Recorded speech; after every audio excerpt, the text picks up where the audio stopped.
चुपचाप पढ़ी दियंतु एही गोटिए मंत्र ग्यारंटी देउची से महिला 1 घंटारे फोन करिकी घर को डाकिब जहाँ चाहिए ताहा करिब।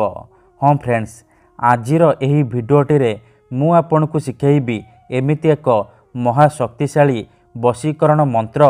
एही मंत्र को आपण पढ़िबा मात्रे से झियो हेउ बा विवाहिता महिला आपणकर बसरे होइजिब जहाँ चाहिए ताहा करिब।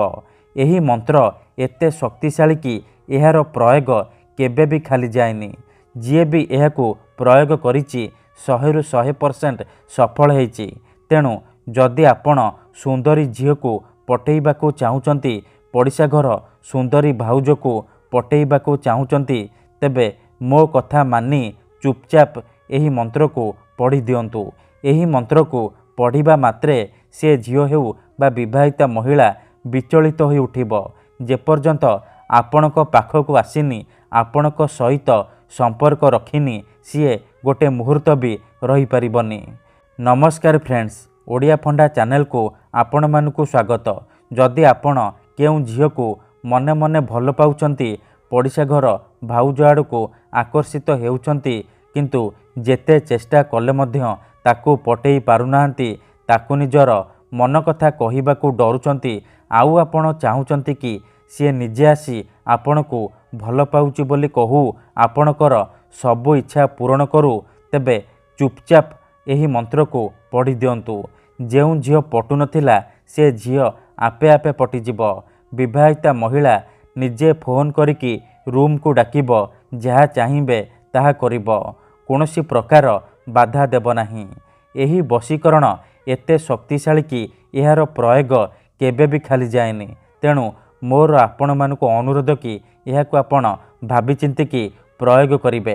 मनरे कोनोसी खराब उद्देश्य किंबा कोनोसी खराब काम पई आपण एही वशीकरण को प्रयोग करिवेनी। काहेकि ना एही वशीकरण को जिए भी करिछि सफल हेइछि। वर्ष वर्ष धरी भांगी जाइतिबा पुराणा प्रेम को फेराई आनी पारिछि। सासू नणंद दियर भाउज काहाकू भी निज बसरे करी ताठारू निजर मन मुताबक काम हासिल करि पारिछि। तेणु जदि आपण निज पसंदर सुंदरी झियो को पटेइबाकू चाहुचंती, सुंदरी विवाहिता महिला को पटेइबाकू चाहुचंती, तेबे मो कथा मानी आजी चुपचाप एही मंत्र को पढ़िकी देखंतु।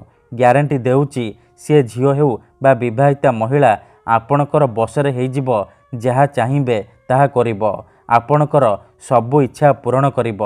तेबे एही वशीकरण मंत्र को आपण किपरि पढ़िबे, केमिति पढ़िबे, एहार प्रयोग विधि कौन मु आपण को शिखेइबी। संपूर्ण प्रयोग विधि मु आपण को शिखेइबी। जानिबा पई भिडियोटी को मूलर शेष पर्यंत ध्यान सहित देखिबे।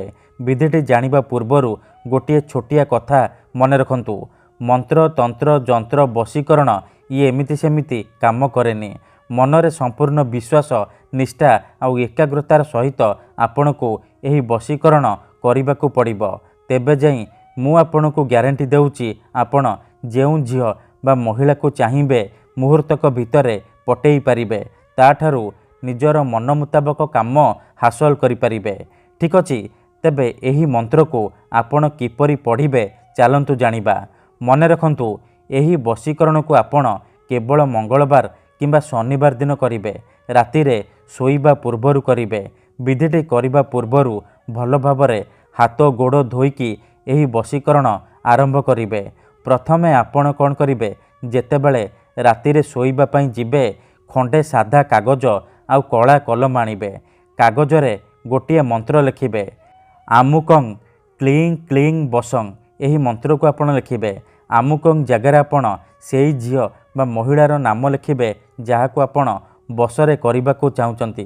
तापरे से कागज को हातरे मुठेईकी धरिबे, डाहाण हातरे मुठेईकी धरिबे, आ मंत्र को 21 थर पढ़िबे। आमुकं क्लीं क्लीं बसं। आमुकं जगार आपण सेई झियो बा महिलार नाम कहिबे। मंत्र को 21 थर पढ़ी सारिबा परे से कागजरे 3 थर फुंकी देबे। तापरे से कागज को निज मुंड उपरे गोटिए थर बुलेईकी निजर शोइबा तकिया तले रखिकी शोई पड़िबे। ग्यारंटी देउची जेमिति आपण एपटे एही विधि को करिबे, केवल 1 घंटा भितरे ପ୍ରଭାବ ପଡ଼ିବା ଆରମ୍ଭ ହୋଇଯିବ। ସେ ଝିଅ ହେଉ ବା ବିବାହିତା ମହିଳା ଆପଣଙ୍କ ପାଖକୁ ଆସିବା ପାଇଁ ବାଧ୍ୟ ହେବ। ଧନ୍ୟବାଦ।